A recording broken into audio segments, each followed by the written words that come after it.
Welcome to our deep dive. Today it's into the work of Richard Rorty, Oh, yeah. a philosopher who really shook things up in the late 20th century. I mean, we've got excerpts from a book about Rorty and his philosophical context. Right. And I gotta say, some of his ideas are pretty provocative. Yeah, like what? Get this.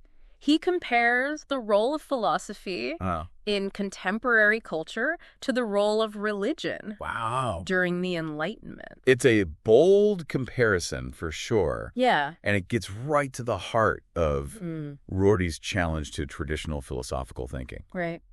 He wants us to rethink what philosophy is, Okay. to move away from the search for absolute truths Right. and towards something he calls edifying philosophy. Okay. Edifying philosophy. That sounds intriguing. What does it actually mean? Well, for Rorty, it's about Okay. shifting the focus from trying to find definitive answers Right. to engaging in an open and honest conversation. It's about recognizing that our understanding of the world is always evolving and that the best way to learn and grow is through dialogue Okay. with others who hold different perspectives. So instead of trying to build a perfect philosophical system, Yeah, it's more about embracing the messiness of conversation that's right. and seeing where it leads us. Exactly. Yeah. Rorty believes that true understanding emerges from the back and forth of different viewpoints, from the process of challenging our assumptions Right. and being open to revising our beliefs. Yeah.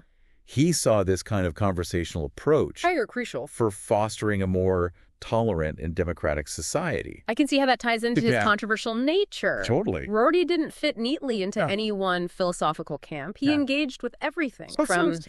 analytic philosophy to continental thought Yeah. to American pragmatism. He really was a philosopher of encounters, Yeah. constantly pushing the boundaries Right. of traditional disciplines and weaving together insights from diverse intellectual traditions. That's interesting. This made him difficult to categorize. Yeah. Some critics saw him as a dilettante, dabbling in too many areas Right. without real depth. Yeah. But others found his approach incredibly refreshing, a Interesting. much-needed antidote to the rigid divisions Right. that often plague academic philosophy.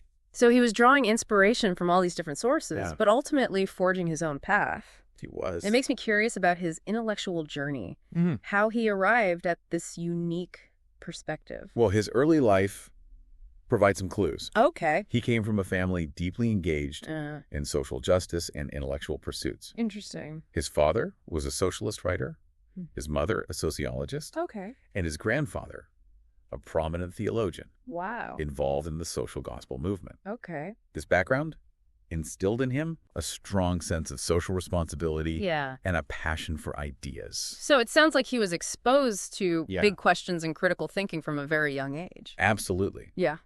But his own philosophical journey began with a fascination with two very different thinkers, Okay. Plato and Nietzsche. Mm. He was drawn to their contrasting views Okay. on morality and truth, Right. initially seeking guidance in their works. Plato, the champion of eternal forms and absolute truth, and Nietzsche, the radical critic of traditional morality. It is. That's quite a pairing. And it speaks to the breadth of Rorty's intellectual curiosity. Yeah. He was deeply engaged in the search for a solid grounding for knowledge and ethics. Okay. But over time, his thinking underwent a significant shift. Yeah. He moved away from the idea of absolute truths and became increasingly interested in the historical and linguistic contexts that shape our understanding of the world. So he transitioned from the search Yeah, for shit. timeless foundations Right. to a more grounded, historically informed approach. Yeah, that seems like a pretty big leap. It was. And it was deeply influenced by All right. what's known as the linguistic turn in 20th century philosophy. Okay. Thinkers were starting to realize that Okay. many philosophical problems arose from our misuse of language, from trying to use words to describe things that lie beyond their limits. I can see how that would be a game changer. Right, yeah. Instead of assuming Is that- language perfectly reflects reality, Uh-huh. we start to see how it shapes our understanding. Right, and within this linguistic turn, Okay. there were two main camps. Ideal language philosophy, Okay. which sought to create a perfectly logical and precise language, Okay. and ordinary language philosophy, Yeah. which focused on analyzing how we use language in everyday life. So one is about creating an ideal system of language. Yes. And the other is about understanding language Right. as it's actually used. You got it. Yeah. And Rorty was particularly drawn to the ideas of Ludwig Wittgenstein, Okay. a prominent figure in the ordinary language camp. Wittgenstein argued that we get into philosophical trouble when we try to use language Right. to grasp things that are beyond its reach, Okay. things that can only be shown, not said. So it's like trying to describe the taste of chocolate to someone who's never experienced it. That's a great analogy. Words can only go so far. And Rorty took this idea and ran with it.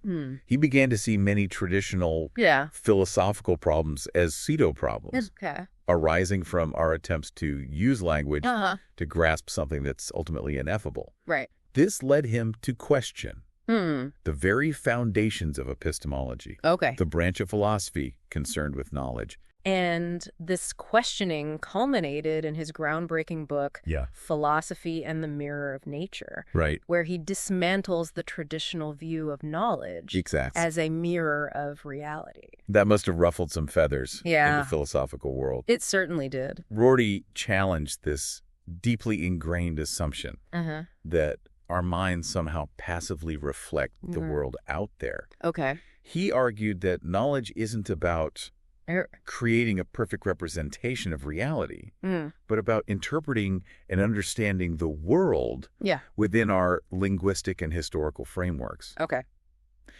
It's more like creating a map than taking a photograph.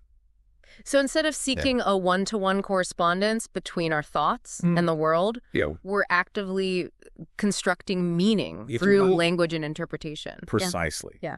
And this shift had profound implications for how Rorty viewed the role of philosophy. Okay. He became increasingly skeptical of philosophy's ability to provide definitive answers to big questions about truth, morality, and the meaning of life. Okay. He believed that these questions were ultimately unanswerable in any absolute sense, and that our efforts to solve them often led to more confusion than clarity. So if philosophy can't give us the answers, Right. what's its purpose? Yeah. What's left for philosophers to do? That's where his idea of edifying philosophy comes in. Right. Rorty argued that philosophy should shift its focus Okay. from seeking foundations to fostering conversation Right. and expanding our understanding of the world Okay. through dialogue and the exchange of perspectives. He saw this as a more valuable and productive way to engage with the complexities of human experience than chasing after elusive truths. That's a pretty radical departure from how we traditionally think about philosophy. Right. And it makes me wonder, what are the practical implications of this edifying philosophy? Right. How does it actually work? Well, for Rorty, Yeah. it means engaging in open and honest conversations Right. with people who hold different viewpoints, Right. even those we might disagree with. It means being willing to listen, Yeah. to learn, and to revise our own beliefs Right. in light of new information and perspectives. So it's about embracing the messiness and uncertainty of the world, recognizing that our understanding is always evolving. Right. And that there's no one right answer Exactly. to these big questions. And this kind of openness to different perspectives was crucial for Rorty's vision of a more tolerant and democratic society. He believed that by engaging in genuine dialogue, by being willing to listen to each other's stories and experiences, we could bridge the divides that often separate us and create a more and compassionate world. That sounds idealistic. It does. But also incredibly challenging. How do we actually cultivate this kind of open and honest dialogue? Yeah. Especially in a world that often feels increasingly polarized. That's the challenge, isn't it? It is. And it's one that Rorty addresses through his concept of hermeneutics. Right. Instead of viewing knowledge as a mirror of reality, he sees it as an ongoing process of interpretation and reinterpretation. Right. A constant conversation between different perspectives and understandings. So it's about moving away from this idea of a fixed objective truth and embracing the idea that knowledge is constantly being constructed and revised through our interactions with the world and with each other. Exactly. And Rorty believed that this hermeneutical approach was not only a more accurate way to understand how knowledge works, Oh, okay. but also a more ethical way to engage with the world. Right. It encourages us to be more humble about our own perspectives, more open to the perspectives of others, and more willing to work together to create a shared understanding, even if we never reach complete agreement. That's a powerful idea. It is. But it also raises the question of how we deal with conflicting interpretations. If there's no objective truth to appeal to, how do we resolve disagreements or make judgments about what's right and wrong? That's a key question. It is. And it leads us to one of Rorty's most important and perhaps controversial ideas. The contingency of language. Right. Selfhood and community. But before we dive into that, let's take a closer look at the philosophical landscape Rorty was navigating. Right. He wasn't working in a vacuum. And to fully appreciate his ideas, we need to understand the context in which they emerged. That makes sense. He was engaging with some pretty heavy hitters he was. in the philosophical world, wasn't he? He was. Thinkers like Derrida, Habermas, and of course, the legacy of American pragmatism. And his relationship with these figures was complex. It was complex. He drew inspiration from them, but also challenged their assumptions and pushed their ideas in new directions. He did. For example, while he shared Derrida's critique of the search for absolute truth, he didn't see deconstruction as having the same kind of political potential that many of Derrida's followers in the U.S. attributed to it. So he was sympathetic to certain aspects of their work, but also critical of others. He sounds like he was always carving out his own unique space within these different intellectual traditions. Exactly. And his engagement with American pragmatism, particularly the work of John Dewey, was especially important for shaping his mature thought. Yeah, it was. But even here, he took a different approach than many of his contemporaries, while others were trying to revive Dewey as a systematic philosopher.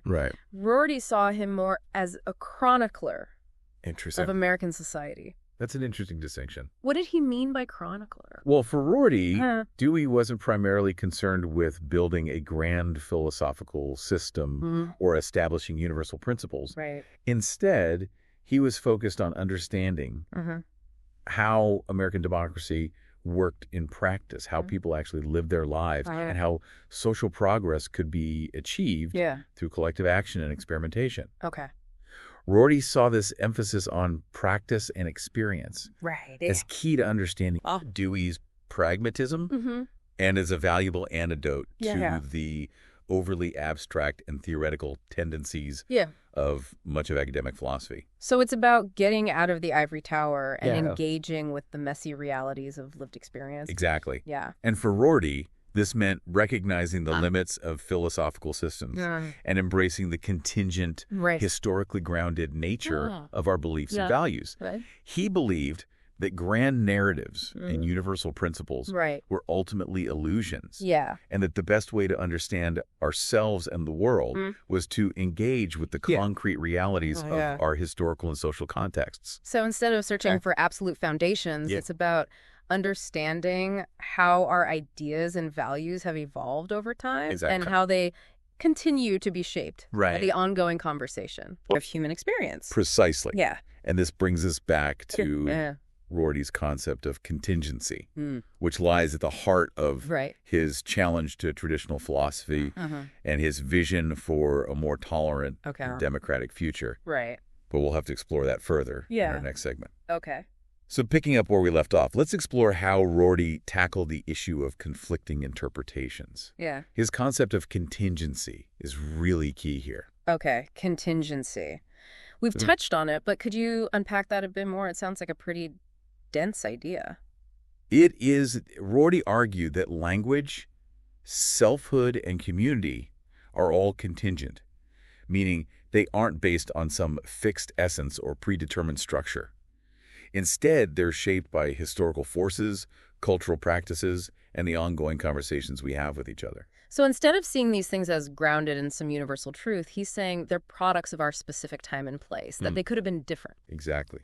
He believed that if we were born in a different time or place, we might have a completely different understanding of ourselves, our values, even the very structure of reality. That's a pretty mind-bending thought. But if everything is so fluid and contingent, doesn't that lead to a kind of anything goes relativism? How do we make judgments about right and wrong if there's no objective standard to appeal to? That's a common criticism of Rorty, and one he addressed directly. He argued that while there are no absolute foundations for morality, our sense of solidarity, our concern for the well-being of others, can serve as a powerful guide for ethical action. So even though our values might be contingent, our shared humanity and capacity for empathy can provide a basis for moral decision-making. Precisely. Rorty believed that moral progress isn't about discovering some universal moral law, but about expanding our circle of solidarity through what he called imaginative redescriptions of ourselves and others. Imaginative redescriptions? That sounds intriguing. What does he mean by that? He's talking about the power of storytelling literature and art to challenge our preconceived notions and help us see the world through the eyes of others. It's about cultivating empathy and understanding, recognizing that the people we might consider different or other share the same basic hopes, fears, and aspirations that we do.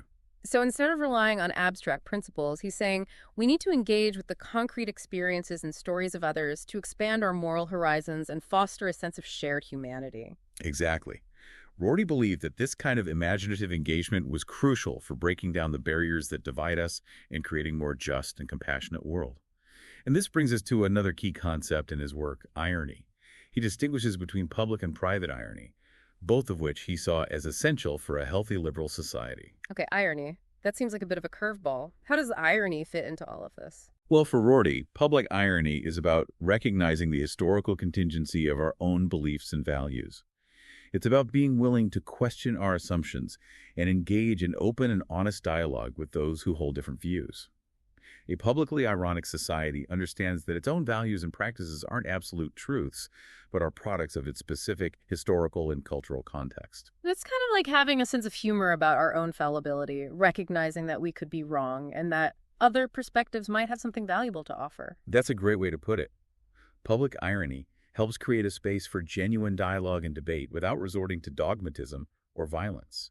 It allows us to disagree without demonizing those who hold different views. And what about private irony? How does that differ from public irony?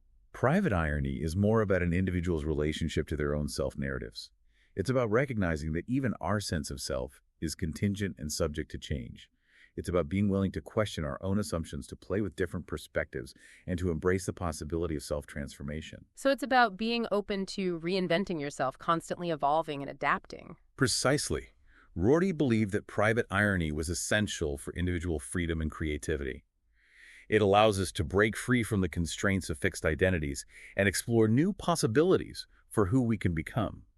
He saw this as a form of self-creation, a way of constantly questioning and reshaping our own narratives. That's a pretty empowering idea. Yeah. But didn't some critics worry that this focus on individual self-creation could lead to a kind of self-absorption, a detachment from social responsibility and the needs of others? They did, and Rorty addressed these concerns by emphasizing the importance of connecting private irony to public discourse and action. He argued that private irony, when properly understood, doesn't lead to solipsism, but can actually enhance our ability to empathize with others and work towards a more just and compassionate world. So it's not about retreating into our own little bubbles, but about using our self-awareness and flexibility to engage more effectively with the world around us. Exactly.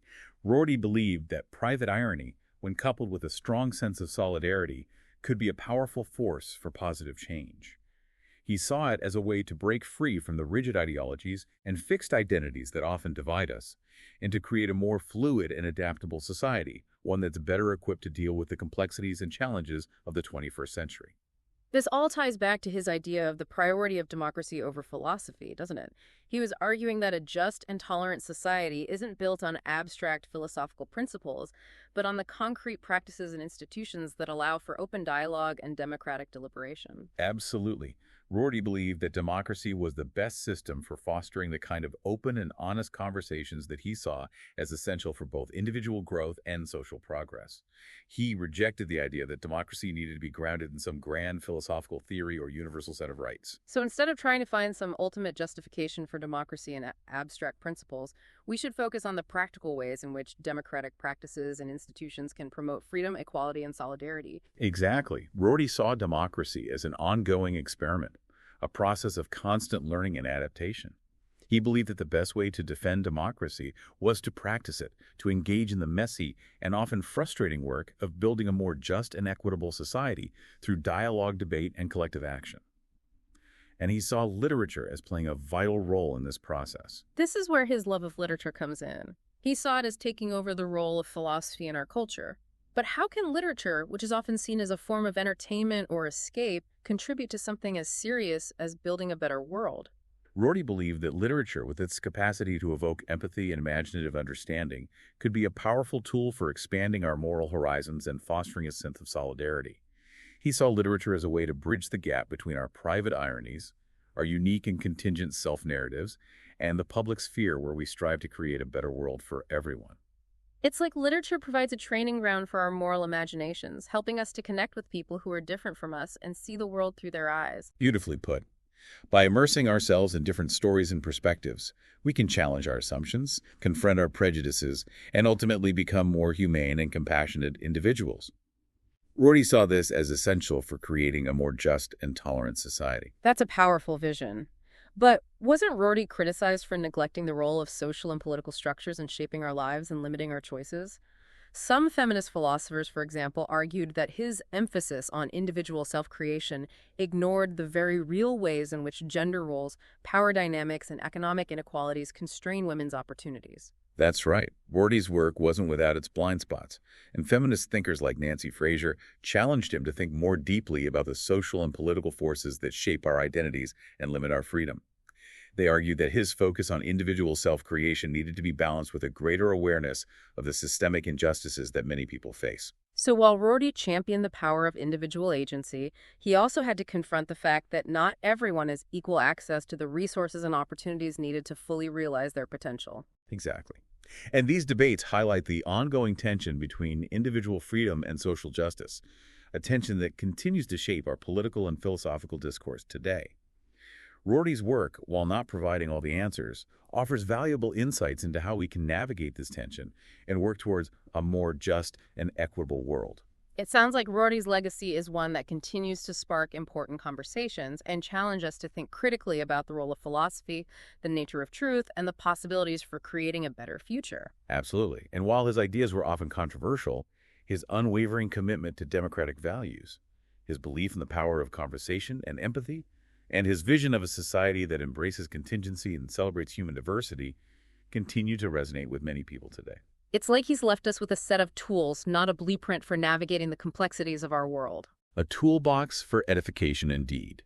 And it's up to us to use those tools to continue the conversation, to keep questioning, redescribing, and striving for a more just and compassionate world. But before we get ahead of ourselves, let's delve into Rorty's later works to see how he further developed these concepts and addressed the criticisms he faced. These later engagements provide a more nuanced understanding of his ideas and how they might be applied to the challenges we face today. So we've been unpacking some really complex ideas about contingency and irony and the role of philosophy in a world without absolute foundations. But I'm curious, how did Rorty's thinking evolve in his later works? That's a great question. Did he refine or modify his views in response to the criticisms that he faced? He was always engaging with new ideas and refining his own positions in response to the ongoing philosophical conversation. And in his later works, we see him grappling with some of the very issues that we've been discussing. The tension between individual freedom and social justice, the challenges of fostering solidarity in a diverse world, and the role of philosophy in a post-foundationalist age. It seems like he was particularly concerned with addressing the concerns raised by feminist philosophers like Nancy Fraser, who challenged his focus on individual self-creation. He took these criticisms seriously. And acknowledged that his earlier work hadn't fully accounted for the ways in which social structures and inequalities can limit people's choices and opportunities. In his later writings, he placed a greater emphasis on the importance of social justice and the need to create a society where everyone has the chance to flourish, regardless of their background or identity. So how did he reconcile this commitment to social justice with his emphasis on individual freedom and self-creation? Right. Did he see these values as being in conflict?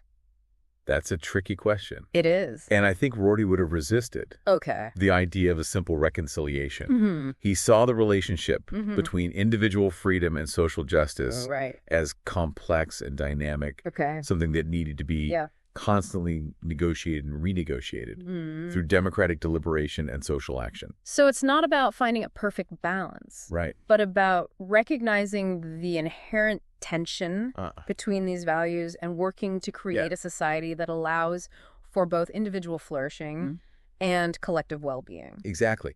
Rorty believed that a healthy democracy required a constant back and forth between these poles, a willingness to both champion individual rights and advocate for social change. He saw this as an ongoing process, something that would never be fully resolved, but required constant vigilance and engagement. So it's like he's saying we need to hold these two values in tension, recognizing that they both have something important to contribute to a just and flourishing society. And this brings us back to his idea of the priority of democracy over philosophy.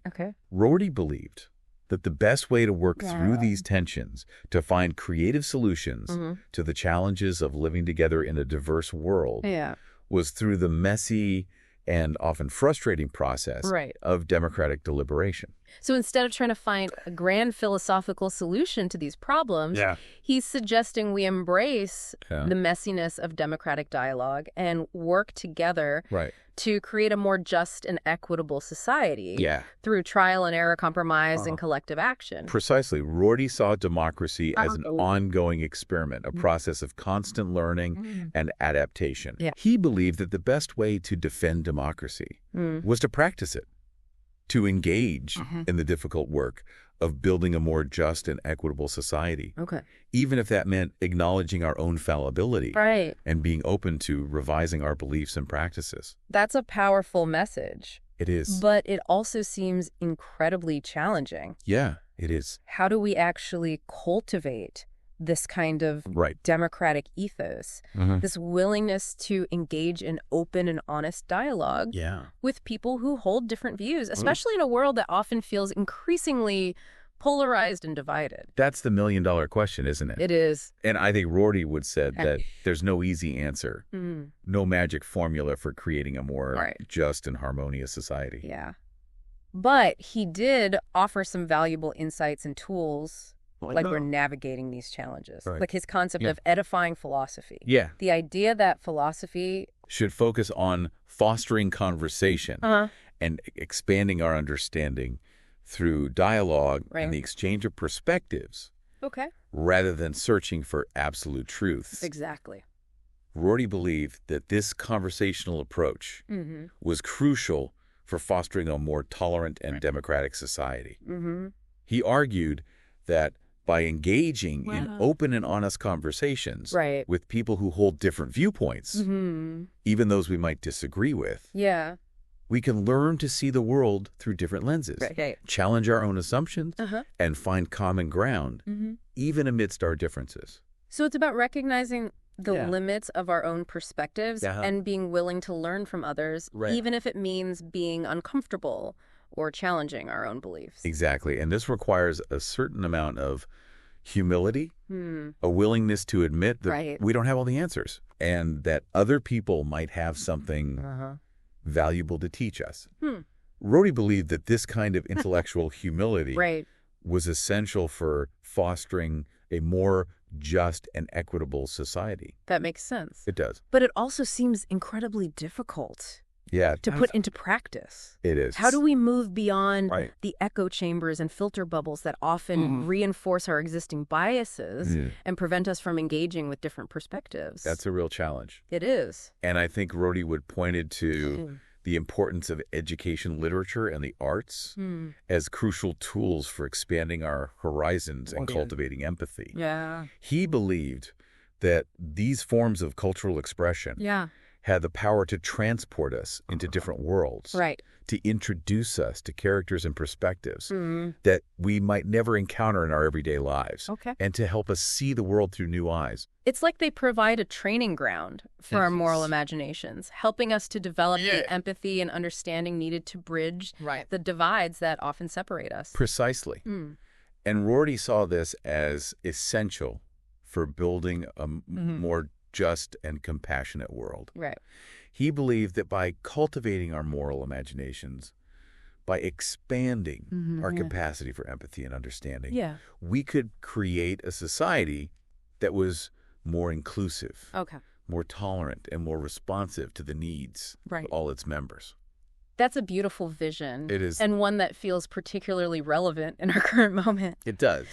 But as we wrap up our deep dive into Rorty's work, I'm left with a question. Okay. If there are no absolute foundations for morality, if our values and beliefs are ultimately contingent and historically grounded, what's to prevent us from falling into a kind of nihilism or despair? If everything is relative, doesn't that undermine our ability to believe in anything or fight for a better world? That's a profound question. It is. And one that Rorty wrestled with throughout his career. I think his answer lies in his unwavering belief in the power of human solidarity. Our capacity to connect with each other, to care for each other, and to work together to create a more just and compassionate world, even in the absence of absolute guarantees. So it's not about finding some external source of meaning or purpose, but about recognizing the inherent value and dignity of human life and working together to create a world where everyone has the chance to flourish. And Rorty believed that this project, this commitment to building a better future for ourselves and generations to come, was not only possible, but also profoundly meaningful, even in a world without absolute foundations. It's like he's saying that the very act of striving for a better world, of working together to create something more just and compassionate, is itself a source of meaning and purpose. Beautifully put. Regardless of whether we ever achieve some final state of perfection. And I think that's a powerful message to carry with us as we navigate the complexities and challenges of our own time. Rorty's work reminds us that while the world might be contingent, while our beliefs and values might be historically grounded, our capacity for love, compassion, and solidarity is a powerful force that can guide us towards a more just and humane future. I love a toolbox for a more hopeful future.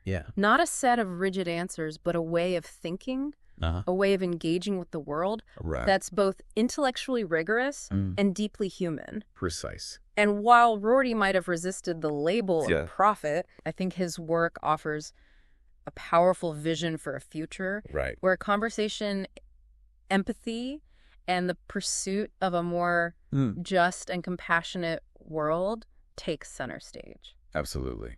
Well, on that note, I think we've reached the end of our deep dive into the fascinating world of Richard Rorty. It's been a pleasure. It has. Exploring his ideas with you. And to you, our listener, we hope this deep dive has sparked some new ideas and maybe even challenged just a few assumptions. Remember, for Rorty, the conversation never truly ends. So keep questioning, keep redescribing, and keep striving for a better world. And who knows, you might just end up changing the world one conversation at a time.